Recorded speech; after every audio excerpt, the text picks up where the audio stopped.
Okay, we are looking at Christ Evangelical Lutheran Church here on Chambersburg Street in the town of Gettysburg. You have to excuse the road noise. This church was built in 1836.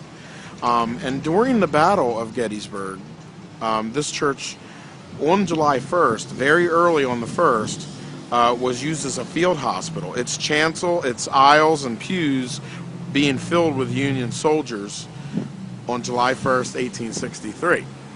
Of course, the cupola was also used as a lookout.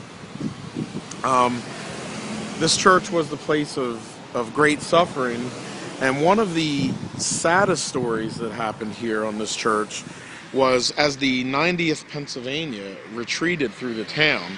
And you can go back and watch my video on the 90th Pennsylvania volunteers that I did to give you a little bit better of idea of the group. But as the 90th Pennsylvania retreated in this direction, coming toward the camera here, on their way to Cemetery Hill, they passed by this church, and the chaplain of the church, Horatio S. Howe, was fatally shot and wounded on these very steps.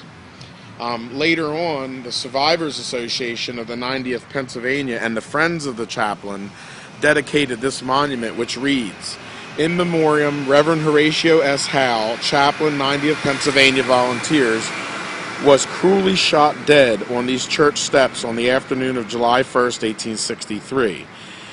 He delivereth me from mine enemies. Yea, thou liftest me up above those that rise against me," which is the 18th Psalm, 48th verse of the King James Version of the Bible. And then also, "He being dead yet speaketh," which is a quote from Hebrews 11:4 in the King James Bible. This monument was dedicated by the Survivors Association in memory of Reverend Horatio S. Howe, the chaplain of the regiment, who was shot dead on these steps here during the retreat on July 1st.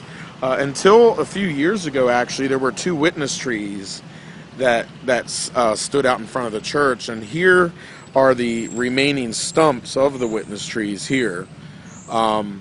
There's one here, and on the other side of the steps is the other. And actually, you could go on Google and Google search it, and you'll see these trees standing. And it looks like even this one looks like there's some